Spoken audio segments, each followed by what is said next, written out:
Cleopatra, Queen of Egypt, was bored. And so I found myself hanging from the deck rail of a galley, cursing loudly in the moments before my vessel was rammed again by an enemy ship, and I was thrown into the waves, sparkling with sunlight far below. This, I thought, was not how the campaign was supposed to go.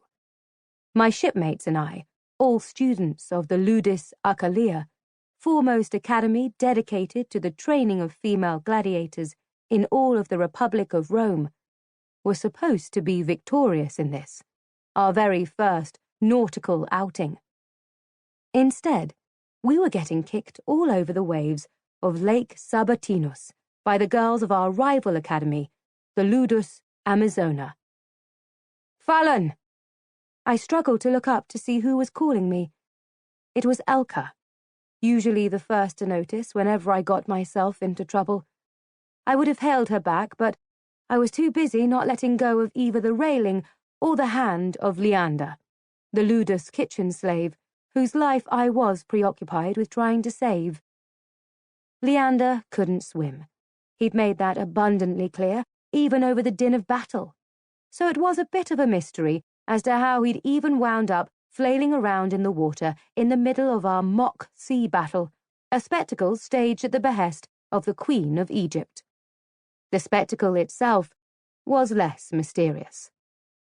Gaius Julius Caesar, consul of Rome, legendary general, owner of the ludus acclaimed, and Cleopatra's paramour, had been gone from Rome for the better part of a year on another military campaign.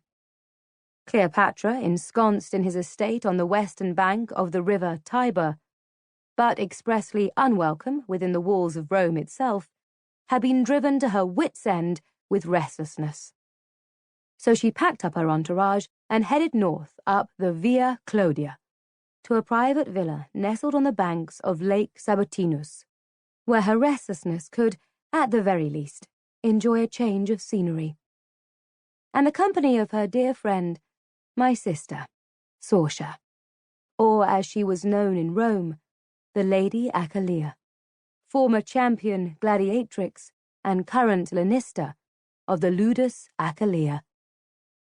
One morning, not long after Cleopatra had arrived with a full entourage in the lake region, Sorcia dragged me along with her to an audience at the Queen's behest. "I'm positively languishing with tedium," Cleopatra had exclaimed that day, over roast peacock and raw oysters served on the deck of her pleasure barge. "I want to have a celebration, a triumph of our very own to commemorate the new ownership of your ludus." For my part, I turned a surreptitious glance on Sorcia to see how she was reacting to Cleopatra's suggestion, but my sister just nodded and calmly sipped at her goblet. "Impending new ownership, Your Highness," she said, "once I receive the papers from Caesar." "Prush!" Cleopatra silenced her with a wave. "They're on their way, I'm sure. And then you too will be the queen of your own domain, my dear." She paused to choose a honey cake from a tray. They were sprinkled with gold dust and sparkled in the sunlight.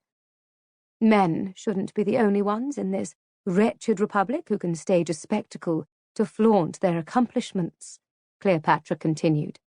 "And you, my darling Sorcia, are definitely accomplished, as is your extraordinary sister." She turned one of her beguiling smiles on me then, and waved for my wine cup to be refilled.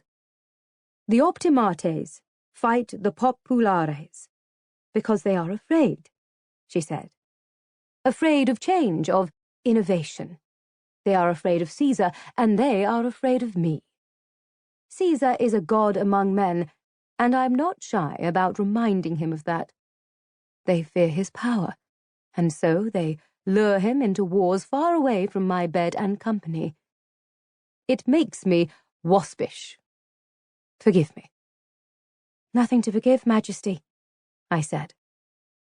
"Of course," she chuckled, licking honey and gold dust from her fingers.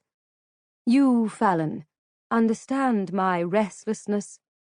It was unkind of my lord to drag your handsome young decurion with him all the way to Hispania.